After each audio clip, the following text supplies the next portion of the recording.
नारायणी, काय करताय तुम्ही? हो, कपड्याच्या घड्या घालते.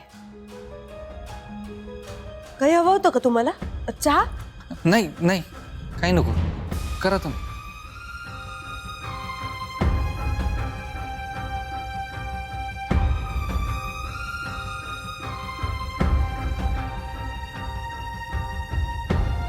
आम्हाला महत्वाचं बोलायचंय तुमच्याशी. काय? मला अहो ऐका, आता नको, पहिलेच खूप काम आहेत, आपण नंतर बोलू. नाही, नंतर नाही, आत्ताच बोलायचंय. ऑलरेडी खूप उशीर केलाय आम्ही, आता आम्हाला उशीर नाही करायचंय, आत्ताच बोलायचंय. अहो काय झालं, असं का बोलताय?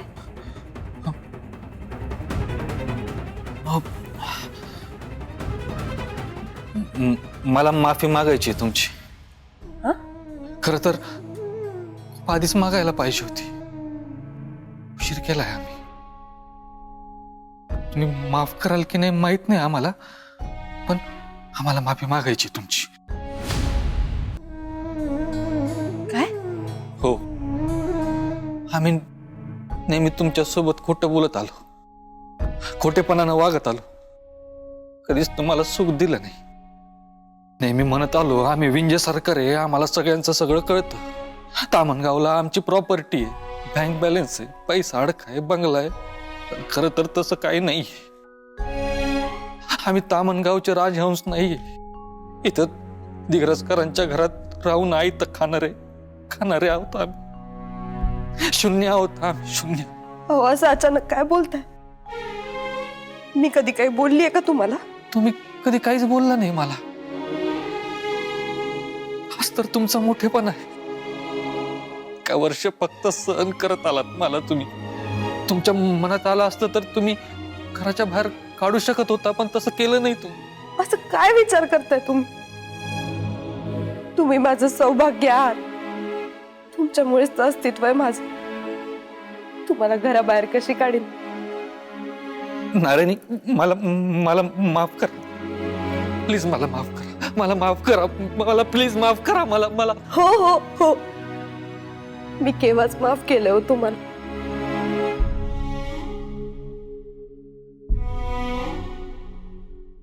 मी खूप नशीबवान आहे, तुझ्यासारखी बायको मिळाली मला. थँक्यू. आणि हो, एक गोष्ट सांगायची राहिली. तुम्ही नेहमी म्हणायचे ना की स्वतःच्या पायावर उभे राहा, स्वतःचे 2 पैसे कमवा, घर सांभाळा. तर आम्ही इथं तालुक्याला एका ठिकाणी काम बघितलंय. हो, 2 दिवसानंतर जॉईनिंग आहे. पगार जास्त नाहीये, पण हो, आपल्या तिघांचं भागेल त्याच्यात. आणि आम्ही तुम्हाला आनंदी ठेवण्याचा पूर्ण प्रयत्न करू. आता तिकडेच चाललोय कामासाठी. हे सरप्राईज द्यायचं होतं तुम्हाला. येतो आम्ही.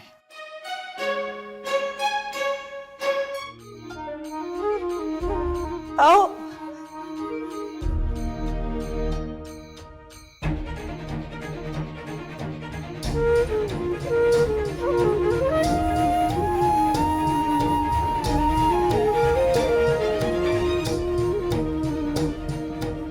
तुम्ही जरी तामणगावचे राजहंस नसला ना, तरी माझे राजहंस कायम असा.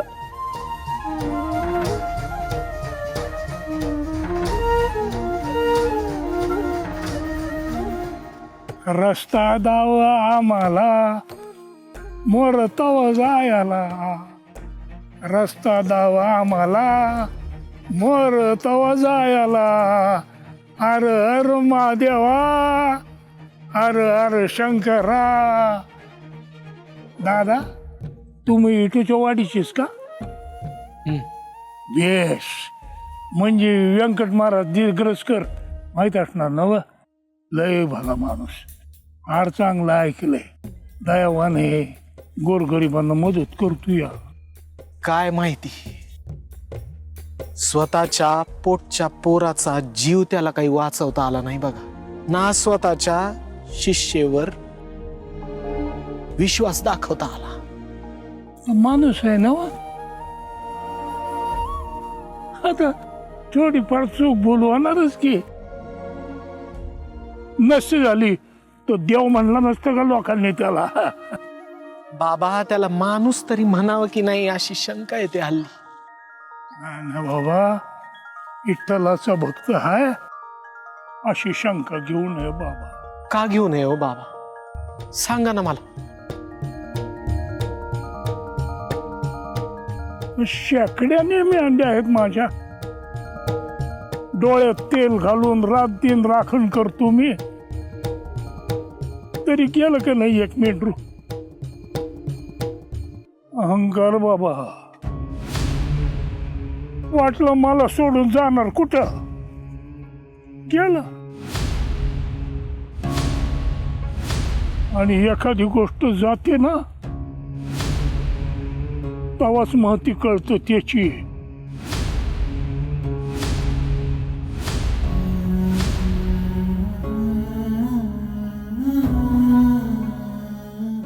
चला मेंढरू शोधू. माझं लहान मुलं आहे, गरज असणार माझी त्याला.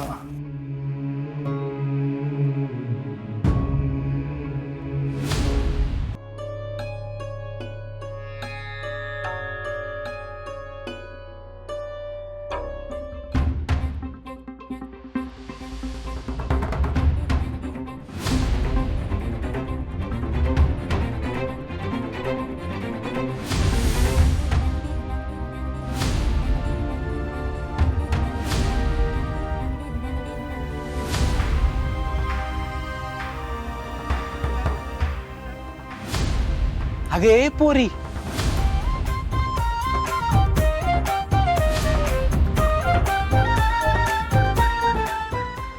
हिंदू तू इथं. महाराज, तुम्ही मला नाकारल्यावर मी कुठे जायचं सांगा ना. माझ्याकडे बघणं टाळत होता, नीट बोलायचं टाळत होता. करणार काय होते मी. माझं चुकलं ग बाळा, आणि आता मला माझी चूक पूर्णपणे कळली बघ. तुझ्याशी बोलायची, खर तर तुझ्या समोर उभं राहायची सुद्धा लाज वाटते बघ मला.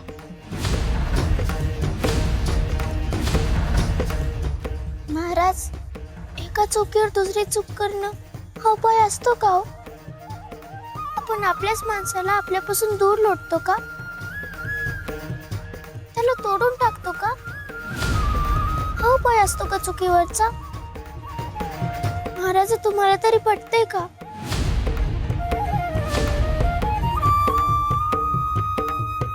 व्यंकू महाराज,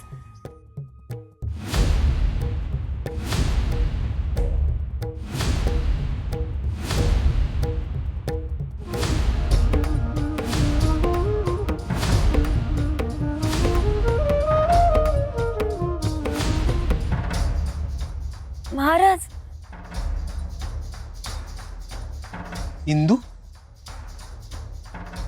हिंदू अगं, कुठे होतीस तू.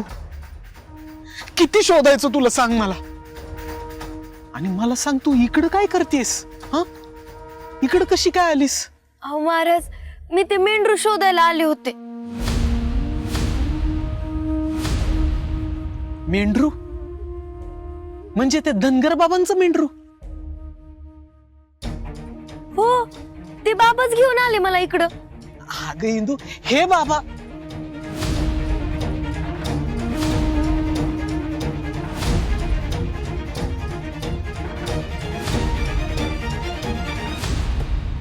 जेजुरीचा खंडोबा, विंचणीचा धुळोबा, अरे वाडीचा बिरोबा चांगल. चिंचणीची मुक्ताई, कामळेश्वरची बिलाई, खंडाळाचा शिंगरोबा चांगल चांगल चांगल. ए पोरी, काय हो बाबा. माझं मेंढरू हरवलंय. लेकरू आहे माझं. हरवलेल्या गोष्टी तुला सापडतात असं कळालंय म्हणून शोधत आलो. पोरी, माझी मदत कर. विठ्ठलाची शपथ आहे तुला तुझ्या. आयो मायो, डायरेक्ट विठुरायाची शपथ होय. काय करू आता? अहो देते की तुमचं मेंढरू शोधून. चला बाबा चला आडले इठोबा मध्ये वाला आला आला चला चला. चला.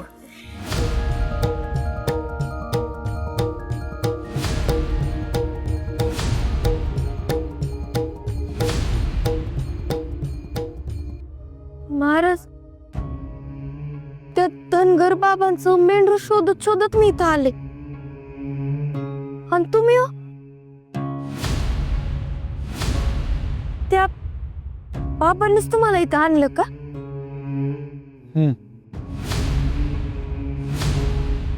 म्हणजे त्या बाबांनी आपल्या दोघांना एकत्र इथं आणले.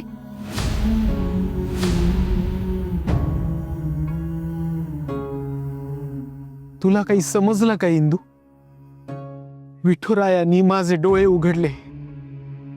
मला क्षमा कर.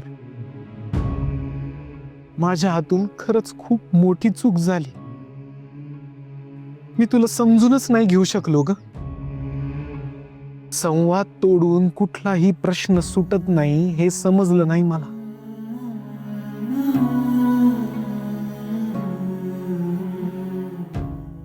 मी पण तर ती चूक करत होते महाराज.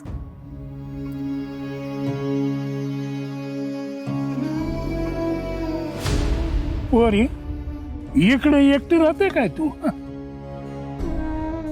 म्हणजे माझ्या चुकलेलं मेंढरागत झालं का तुझं? नाही घर कुठे आहे तुझं?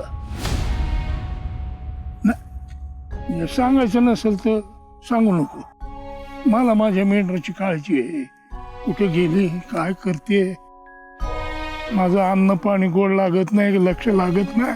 घरच्यांना माझी काळजी आणि मला तिची काळजी. काय झालं माहितीये का? मी जेवायला बसलो होतो आणि तोंडात घास घायच्या आधी लक्षात आलं पाणी नाही. मग विहिरीवरनं तांबे आणला आणि बघतो तो काय भाकर नाही. आता ही बसली शेजारी उपाशी होती. मला आला संशय. कावलो मी, मरडलो. काय बोलली नाही, गप होती. पण तिच्या डोळ्यातलं विश्वासाचं पाणी आलं आणि गेले ना सोडून मला. नंतर कळलं मला ते कुत्रा होता, त्यांनी भाकर खाल्ली. म्हणजे केलं एकानं आणि रागावलं दुसऱ्याला. आज चूक झाली माझी. पण माणूस आहे, चूक होणार का नाही? मग आता मी चूक केली म्हणून परत दुसऱ्याने चूक करायची? नाही, आम्ही बाप आहे म्हणून लेकराच्या चुका पोटात घालायच्या आणि लेकरांनी एकदम तमसून निघून जायचं होय? नाही, म्हणजे माझं चुकलं. पण माझ्या मेंढीने जशी चूक केली ती मेंढी आहे, बुद्धी नाही तुझ्यासारखी. पर तुझं तर तसं नाही ना झालं पोरी. हा,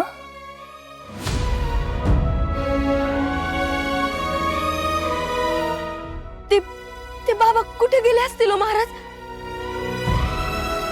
इंदुताई,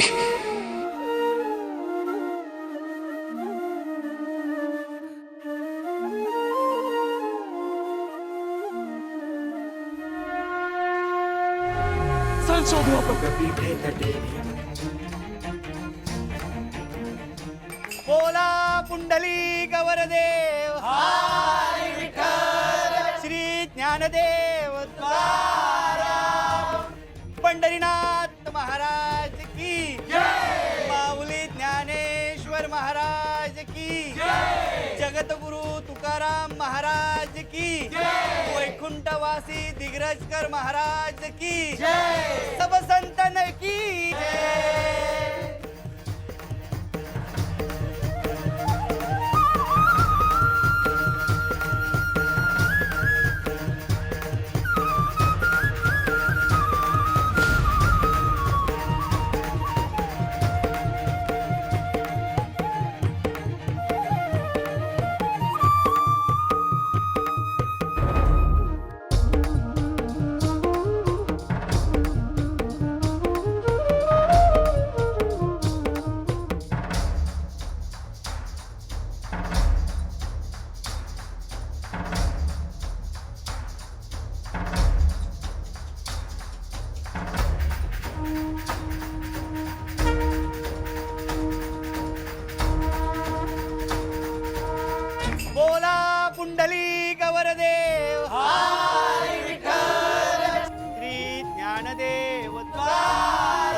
तुकाराम महाराज की वैकुंठवासी दिग्रजकर महाराज की सब संतन की जय.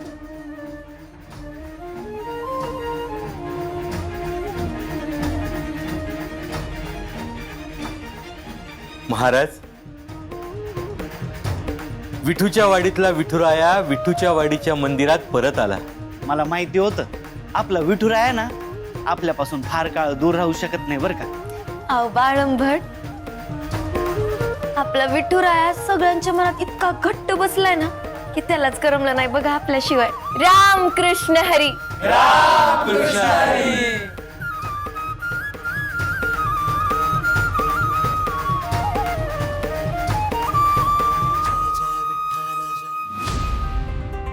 आजवर आपल्या सगळ्यांमध्ये जे काही भलं बुरं घडून गेलं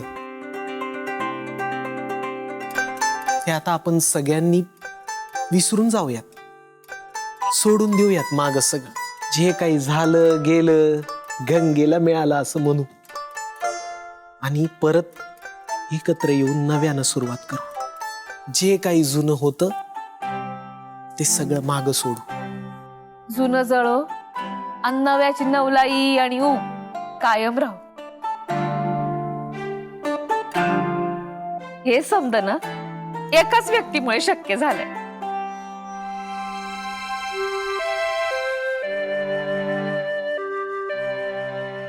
आपली इंदू.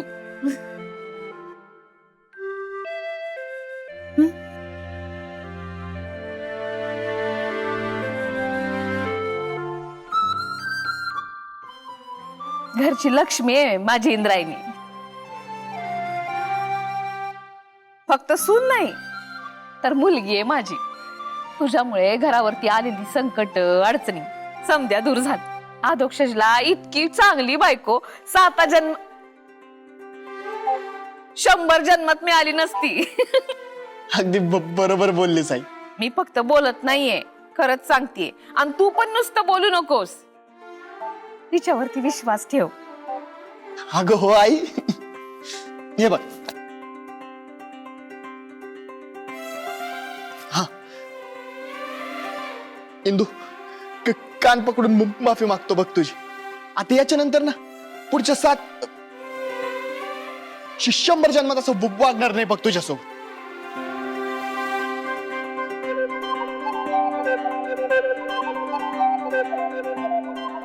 इंदू,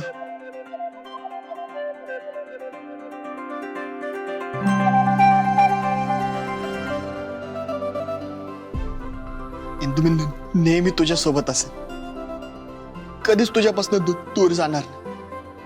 तू पण मला कधीच सोडून नको जाऊ.